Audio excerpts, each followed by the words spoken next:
Nesse exercício, foi dado que o propano se transforma em propeno mais H2. O exercício fala que a conversão do propano por paz é 40%.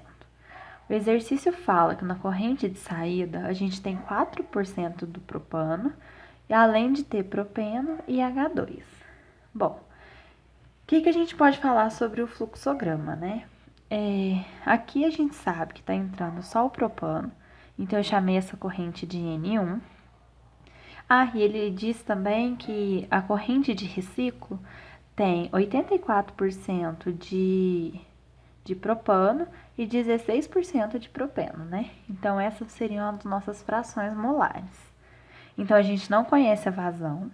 Se aqui está vindo propano e propeno, e aqui está juntando com o propano que já vem da alimentação, nessa corrente aqui, após ter misturado tanto a entrada quanto o reciclo, a gente vai ter propano e propeno.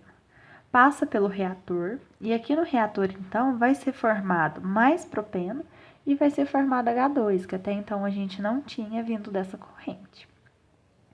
Aqui a gente tem um ponto de separação, onde parte está vindo para o reciclo e parte está vindo para a corrente de saída. Então, as nossas incógnitas, né, seriam essas daqui que estão colocadas. E aí, na letra A, ele pede para a gente calcular a conversão global do propano. Então, a gente vai ter que conhecer a saída, né, e a entrada de propano. Então, a primeira coisa que a gente vai ter que fazer é fazer a análise do grau de liberdade, para saber por onde a gente começa a resolver esse exercício. Se a gente fizer um balanço aqui no ponto 1, que é um ponto de mistura, aqui a gente não tem reação química. Ou seja, a gente pode fazer um balanço mais simples, né?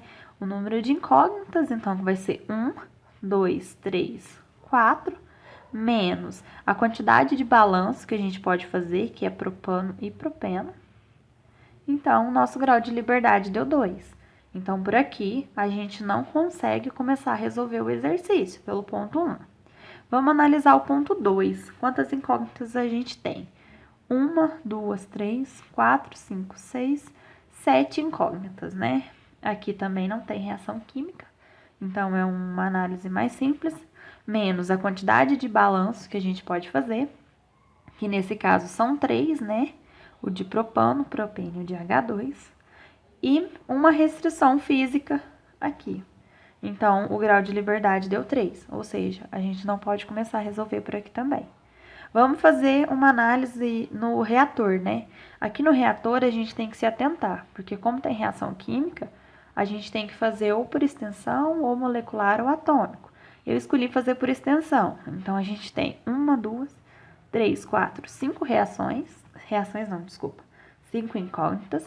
A gente soma a quantidade de reações, que nesse caso é 1, menos a quantidade de balanços que a gente pode fazer, que vai ser 3, menos informações adicionais, que nesse caso é 1, que é a conversão por passe. Então, deu que a gente tem 2 graus de liberdade. Então, a gente não consegue começar a resolver o exercício pelo reator. Então, falta o global, né? Vamos fazer uma análise global. Global, a gente tem 1, 2, 3, 4 incógnitas. E no global, a gente tem que fazer, levando em consideração o reator, né? Ou seja, no processo global, a gente tem reação química. Então, eu escolhi fazer por atômico agora. Se a gente for olhar em termos de átomo, a gente tem apenas carbono e hidrogênio. Então, menos a quantidade de átomos, né? Então, a gente tem átomos de carbono e hidrogênio. Então, menos 2. E uma restrição, né? Que a gente tem nesse global. Então, a gente tem 1 grau de liberdade. Ou seja, a gente consegue adotar uma base de cálculo e resolver o exercício, né? Então, a base de cálculo que eu adotei foi esse NP, né? Que é a vazão do produto, porque eu já tenho um dado aqui dessa fração. Então, eu adotei 100 mols por segundo. E aí, eu comecei, né, fazendo um balanço global. Então, eu fiz um balanço global de carbono. Então, eu fiz um balanço atômico. Então, como que funciona, né? A gente vai ter 3, porque a gente tem 3 átomos de carbono aqui, vezes o N1 é igual. Então, seria entrada igual a saída, só que levando em consideração a quantidade de átomos. Então, a entrada é igual.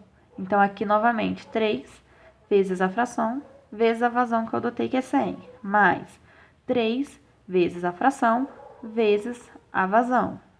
Então, aqui a gente ficou com duas incógnitas, né? Eu só isolei aqui o N1. A gente ficou com o N1 e com a fração do propeno, aqui do produto. Bom, então, a gente não conseguiu resolver nada até então. Então, vamos fazer um balanço do hidrogênio, né? O balanço global, por átomos. Então, vai ser 8 vezes, porque a gente tem 8 hidrogênio, vezes o N1, é igual a 8 vezes essa fração, vezes a vazão, mais 6 aqui, vezes essa fração, vezes a vazão. E aqui a gente tem 2 átomos de hidrogênio. Então, 2 vezes a fração, vezes a vazão. Bom, então aqui, olhando a princípio, a gente tem 3 incógnitas. Não é o que a gente quer, né? Então, o que a gente pode falar? A fração do H2, ela vai ser 1 menos essa fração conhecida, menos essa daqui que a gente ainda não conhece. Então, foi exatamente isso que eu fiz. Substituindo, a gente chega numa expressão que relaciona N1 com a fração do propeno. Então, aqui a gente já tinha uma expressão, né?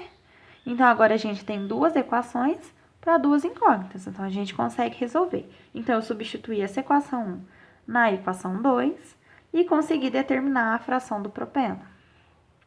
Então, tá. Agora, vindo para cá, a gente consegue, então, descobrir essa vazão de entrada, né? N1, porque ela estava em função aqui apenas dessa fração. Então, conclui que N1 é igual a 52 mols por segundo. Então, agora, a gente já consegue, a gente sabe a entrada e sabe a saída. Então, a gente consegue determinar a conversão, né?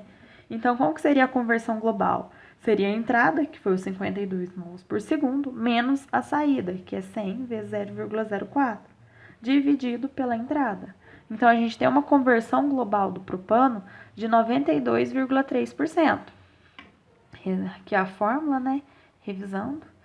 Na letra B, ele pede para a gente calcular a razão entre as vazões molares do reciclo e da carga fresca do processo. Da carga, a gente já tem, né? A gente acabou de determinar aqui, 52. Mas a gente ainda tem que achar o do reciclo, que foi o que a gente chamou de NR, né? Então, o que a gente pode fazer, né? Eu sempre gosto de destacar que a gente tem diversos caminhos. Eu vou mostrar o que eu escolhi. Então, a primeira coisa que eu fiz foi calcular essa fração de H2 que está na minha corrente de produto. Então, como a gente viu, ela seria 1 menos 0,04 menos a fração de propeno. Então, a gente determina a fração de H2. Determinei ela. Então, agora eu vim e olhei para o reator. Vamos fazer um balanço de H2 no reator.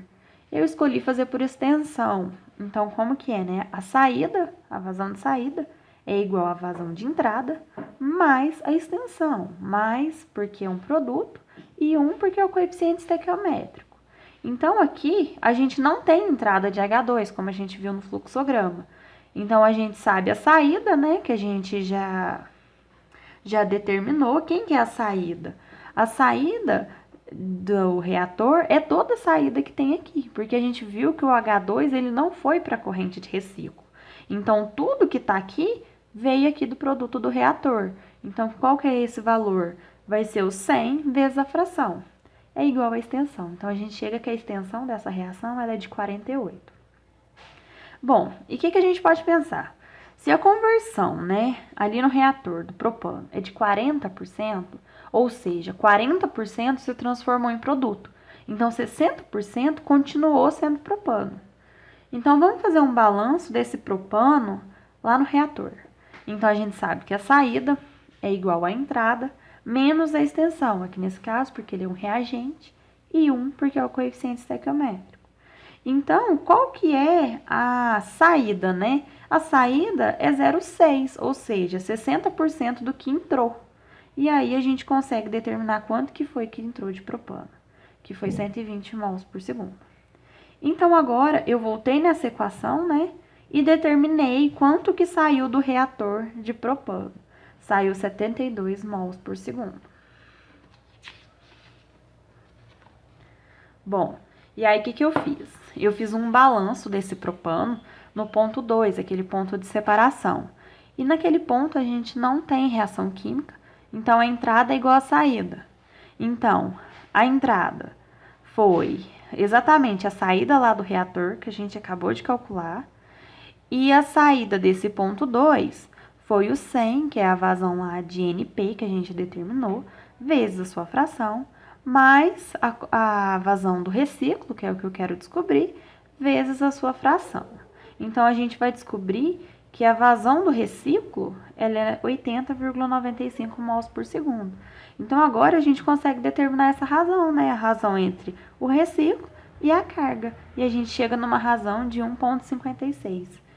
Eu espero que vocês tenham entendido. Se ficou alguma dúvida, vocês entrem em contato, pode ser lá pelo fórum. Estou à disposição para tirar qualquer dúvida. Até a próxima.